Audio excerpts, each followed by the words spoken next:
No escape route, no possibility of retreat, just walls they built with their own hands, sealing themselves between two massive armies that wanted nothing more than to see every last Roman dead.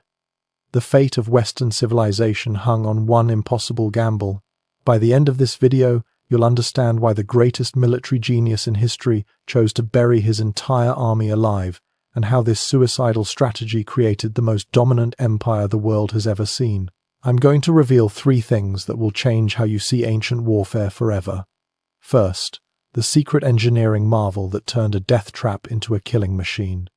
Second, the moment Caesar personally saved his army from complete annihilation. And third, how one surrendering chieftain's pride changed European history forever. But here's what doesn't make sense. Why would any commander trap his own retreat route? What engineering secret allowed 50,000 men to hold against 380,000? How did Caesar know Vercingetorix would surrender before his own men starved? How do you even feed 50,000 men while they're building 2 massive walls? How did the Romans fight in 2 directions simultaneously without losing their minds? And what personal vendetta drove Caesar to risk absolutely everything at this hilltop fortress in Gaul? To understand this insanity, I need to show you the impossible situation Caesar had created for himself. If you're fascinated by the untold stories of history's most decisive battles, hit that like button and subscribe for more epic war content. Ring the bell to never miss another tale of impossible military victories. Now, let me take you back to Gaul, where Caesar was about to rewrite the rules of warfare forever. Gaul in 52 BCE was a powder keg waiting to explode. For 6 years, Julius Caesar had been conquering tribe after tribe, claiming victory after victory. But conquest isn't the same as control, and the Gallic tribes were reaching their breaking point. Enter Vercingetorix, a name that would echo through history. This wasn't just another tribal chief. The Arverni prince had done something no Gallic leader had managed before. He united the impossible. Over 40 tribes that had been fighting each other for generations suddenly stood together under one banner. Think about that. Ancient enemies putting aside blood feuds to face a common threat. Caesar's situation was more precarious than most people realize. 6 years of conquest meant nothing if he couldn't hold it. Back in Rome, his political enemies were circling like vultures. The moment he showed weakness, the moment he failed, they'd strip him of his command. Without his legions, without his victories, Caesar would face exile or death. This wasn't just about glory, it was about survival. The Gallic Confederation represented something unprecedented. We're talking about warriors from the Atlantic coast to the Rhine, from the Mediterranean to the English Channel.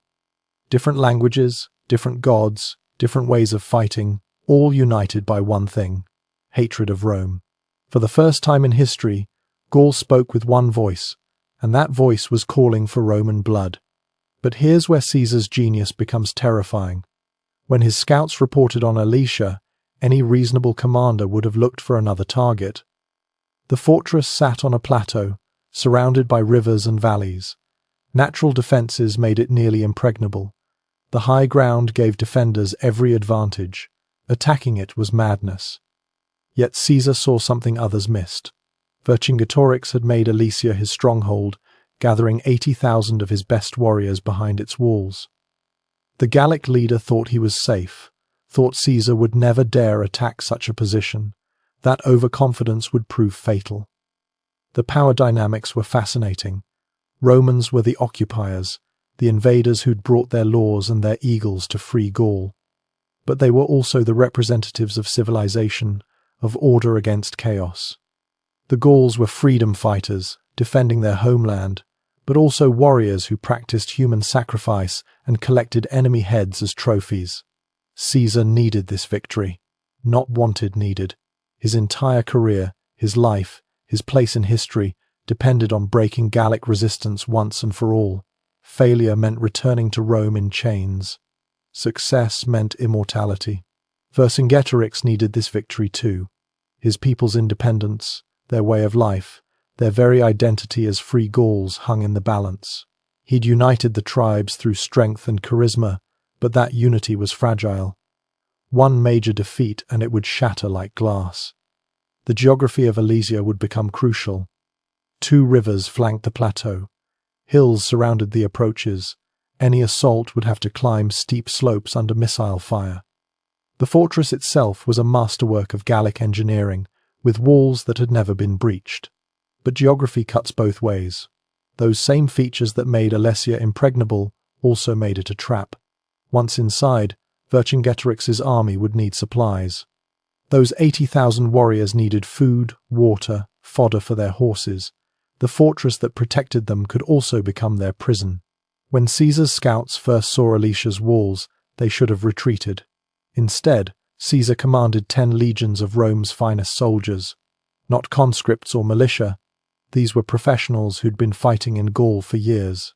Each legion numbered around 5,000 men, equipped with standardized gear that made them the most efficient killing machines in the ancient world. The gladius, the scutum, the pilum weapons that conquered the known world. But here's the insane part nobody talks about. Caesar also had 10,000 Germanic cavalry. These weren't Romans, they were mercenaries from beyond the Rhine, warriors Rome had been fighting just years before. Wild horsemen who collected scalps and fought nearly naked, now riding alongside disciplined legionaries. That's the kind of pragmatism that made Caesar dangerous. His inner circle read like a who's who of Roman history. Labienus, his second-in-command, a tactical genius in his own right. Mark Antony, young and hungry for glory, commanding his first major independent force, and strangest of all, Marcus Brutus, fighting loyally beside the man he'd one day assassinate. Imagine that irony. Caesar teaching his future killer how to win impossible battles. Inside Alesia, Vercingetorix commanded 80,000 Gallic warriors, but calling them an army misses the reality. This was a confederation of tribal warbands, each with different equipment, different fighting styles, different levels of discipline. Noble cavalry in mail armor fought alongside half-naked berserkers. Some carried fine Celtic swords, others made do with farming tools turned weapons. What happened next defied all military logic. Vercingetorix sent messengers to every corner of Gaul. The greatest hosting in Gallic history was called. Every tribe that could send warriors was commanded to march to Alesia's relief. The Confederation demanded 250,000 men, and incredibly, the tribes answered. The tactical geography became everyone's obsession. The rivers, the Oise and Ossorain meant cavalry couldn't easily maneuver. The hills, Mont Auxois, Mont Rhea, Mont Penevel, created natural kill zones but also blind spots. Every commander studied approach routes, calculating where to attack, where to defend. Then Caesar gave an order that made his own generals think he'd gone mad. Instead of assaulting Alesia, instead of starving them out from a safe distance, he ordered something unprecedented. His legions would build walls. Not just any walls, a complete encirclement of the entire plateau. 11 miles of fortifications, trapping Vercingetorix inside. But Vercingetorix had made one critical miscalculation. He'd brought too many men into Alesia. 80,000 warriors at a staggering rate. Every day of siege meant hundreds of cattle slaughtered, tons of grain consumed, thousands of gallons of water needed. The fortress he'd chosen for its strength was already becoming a trap. The pre-battle maneuvers revealed both commanders' brilliance. Vercingetorix ordered scorched earth tactics, burning farms and poisoning wells to deny Caesar supplies. But Caesar's Germanic cavalry proved their worth, ranging far and wide to secure food. Small skirmishes erupted daily as foraging parties clashed. The first major cavalry battle outside Alesia's walls showed what was coming. 3,000 Gallic horsemen charged Caesar's positions. The legionaries formed squares, presenting walls of shields and protruding pila. But it was the Germanic cavalry that won the day, sweeping around the Gallic flanks with savage efficiency. The psychological impact was immediate. If Gallic cavalry couldn't win on open ground, what hope did they have? Roman supplies were running dangerously low. Feeding 50,000 men plus 10,000 cavalry and their horses required massive logistics. Every day of construction meant less food for the siege. Caesar was racing against time. Finish the fortifications before starvation weakened his army. The psychological warfare had already begun. Gauls lined Alesia's walls, shouting insults and displaying their numbers. They wanted Romans to see how many enemies waited inside. But Roman discipline held. Day after day they dug and built, ignoring the taunts. Here's where Vercingetorix made his fatal error. He kept his entire force inside Alesia, instead of leaving a garrison and taking his field army elsewhere. Pride, perhaps, or confidence that the relief force would arrive soon. Either way, he'd trapped himself as surely as Caesar was trapping him. As September began, Caesar's engineers started something never before attempted in warfare. Days 1 through 3 saw Roman efficiency at its finest.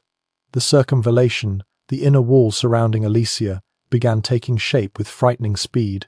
11 miles of fortifications sounds impossible, but Caesar's legions were as much construction crew as fighting force. Every soldier knew how to dig, how to build, how to fortify. They'd done it hundreds of times across Gaul. But this wasn't just digging ditches while safe in camp. Gallic arrows rained down constantly. Warriors sortied from Alesia's gates, trying to disrupt construction. Roman soldiers worked with shields propped against missile fire, digging with one hand while keeping weapons close with the other. Imagine trying to build a wall while people are actively trying to kill you. The engineering specifics reveal Caesar's genius. This wasn't just a simple palisade. The Romans dug 2 ditches, each 15 feet wide and deep. The inner ditch they flooded where possible, creating a moat. Behind these came the rampart, proper 12 feet high, topped with battlement and towers every 80 feet. That's approximately 350 towers along the entire circumvallation. Days 4 through 7 brought Vercingetorix's attempted breakouts. He couldn't let Caesar complete the encirclement. Massive assaults hit the incomplete sections. 30,000 Gauls charged Roman positions, desperate to break through before the trap closed. But the legions held, fighting with disciplined rotation while construction continued behind them. That's when Caesar received intelligence that changed everything. Scouts reported massive movement across Gaul. The relief army wasn't just coming, it was going to be bigger than anyone imagined. Conservative estimates put it at 250,000. Some reports claimed 300,000. Caesar faced a terrible choice: abandon the siege or do something insane. He chose insanity. Caesar ordered the construction of a second line of fortifications, the contravallation facing outward. His army would build another wall, 14 miles long, turning their position into a fortress within a fortress. They would trap themselves between Alesia and the relief army. The engineering details of these fortifications border on obsessive. Beyond the ditches and ramparts, Caesar ordered obstacles that would make charging impossible. The gravestones, Sippi, were logs with sharpened branches projecting outward at eye level. Charging cavalry or running infantry would impale themselves. But Caesar had one more engineering trick that would turn defense into slaughter. The lilies. Lilia were pits 3 feet deep with sharpened stakes at the bottom, concealed by brush. Thousands of these death traps dotted the approaches. In front of everything they scattered spurs, stimuli-foot-long iron spikes hammered into the ground at angles. Like ancient landmines, invisible until too late. Days 8 through 14 became a desperate race. The relief army was confirmed, approaching dust clouds on the horizon, refugee reports of endless columns marching. Caesar's men worked day and night. Sleep became a luxury. Exhausted legionaries collapsed at their posts, were revived, and continued digging. The Germanic cavalry fought constant skirmishes, buying time. These wild horsemen became Caesar's eyes and ears, ranging miles from the fortifications. They brought back disturbing news. The relief army included contingents from every major Gallic tribe. This wasn't just an army, it was a nation in arms. Food shortage began affecting both sides. Inside Alesia, Vercingetorix put his men on reduced rations. Outside, Caesar's supplies dwindled daily. The mathematics were brutal. 50,000 Romans plus 10,000 cavalry meant 60,000 mouths to feed. Even with Germanic foraging, starvation loomed. Then something happened that nobody expected. Caesar's own men began to doubt. Centurions reported murmurs in the ranks. Soldiers understood courage, understood fighting against odds. But voluntarily trapping themselves, building their own prison? Some wondered if their commander had finally gone too far. Caesar responded with typical brilliance. He toured the fortifications personally, speaking to work crews, praising their efforts, explaining his vision. "We're not trapping ourselves," he told them. "We're creating a killing ground where Roman discipline will slaughter Gallic courage." The murmurs stopped. The first outer wall attacks came on day 12. Advanced elements of the relief army, probably scouts testing defenses, hit the contravallation. Just probing attacks, but they revealed the challenge ahead. Romans would need to fight in two directions simultaneously, something no army had ever attempted at this scale. Soldier testimonies from this period, preserved in later accounts, speak of bone-deep fear mixed with strange pride. They were attempting the impossible, building something that would be studied for centuries. One legionary supposedly said, "We're either building our monument or our tomb. Either way, they'll remember us." What the Romans did next was pure, calculated brilliantly. They pre-positioned reserves between the walls, created rapid response protocols, established signal systems using flags and horns. Every contingency was planned. When the storm broke, every man would know his role. On September 20th, as the relief army's dust clouds appeared on the horizon, every Roman knew they had just built their own grave. Dawn of the first day revealed the full magnitude of Caesar's gamble. The relief army spread across the horizon like a dark ocean. 250,000 Gauls. Some reports claimed 300,000, arranged in tribal contingents. The Romans were now outnumbered 7-1, trapped between hammer and anvil. Commius of the Atrebates led the first assault on the outer walls. 40,000 warriors charged the western section, screaming war cries that echoed off the hills. Inside Alesia, Vercingetorix coordinated his attack, sending his men against the inner fortifications. For the first time in history, an army fought a siege in two directions simultaneously. The Roman response demonstrated why they conquered the world. Pre-positioned sentries wheeled into place with mechanical precision. The tower fighting began immediately. Gauls with ladders and grappling hooks trying to scale walls, while Romans stabbed down with pila. But the prepared defences proved their worth. Charging Gauls hit the concealed lily pits, men screaming as sharpened stakes punched through their feet.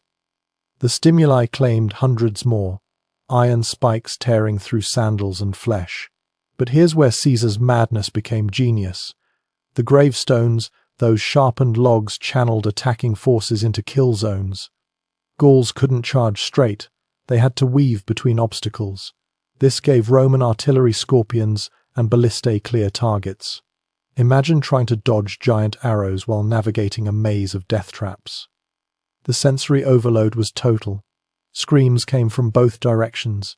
Vercingetorix's warriors hitting the inner walls, the relief army assaulting the outer fortifications. Arrows fell like deadly rain, so thick soldiers said the sky darkened. The clash of iron on wood, gladius on shield, created a constant thunder that deafened men for days afterward. By midday, the northwest section was in crisis. Vercingetorix, the Arverni commander, and Vercingetorix's cousin, had identified a weak point where the fortifications crossed difficult terrain. He led 60,000 picked warriors against this single section. The Romans there, 2 legions, roughly 10,000, men faced 6-1 odds. Caesar watched from his command position, purple cloak visible to all. He had to make an impossible choice: reinforce the northwest and risk other sections breaking, or trust his men to hold against overwhelming numbers. This is the moment when Caesar earned his legend. He sent only 6,000 reinforcements, just enough to stabilize, not enough to weaken other sectors. The fighting reached inhuman intensity. Romans fought in shifts, fresh sentries rotating in as exhausted men stumbled back. But there were only so many fresh troops.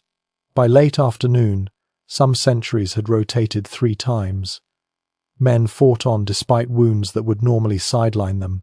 There was nowhere to retreat to. Statistical shock. The Romans were firing 100,000 arrows per hour at peak battle. Every archer had pre-positioned bundles. Slingers added their lead bullets to the storm. The killing ground between obstacles and walls became carpeted with bodies. Wounded Gauls couldn't retreat through the press of men behind them. They died where they fell. Night brought no relief. Gauls lit torches, continuing their assaults in the darkness. Romans fought by feel and sound, stabbing at shapes looming out of blackness. The confusion was total. Friend and foe mingled in the darkness. Men killed their own comrades by mistake. Officers lost control of their units.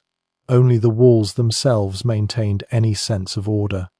Then physics itself seemed to favor the Romans. The lily pits, invisible in darkness, claimed thousands. Gauls carrying torches made perfect targets for Roman missiles. The stimuli, those iron spikes, were impossible to spot at night. Attacking formations disintegrated as men tried to help wounded comrades. Dawn of Day 2 revealed the carnage. Bodies piled 10 feet high in some sections. The wounded and dying carpeted the ground between walls. But the relief army was far from broken. Fresh contingents moved forward, stepping over their dead comrades. Inside Alesia, Vercingetorix prepared for his all-or-nothing assault. This is where honor met pragmatism, and pragmatism won.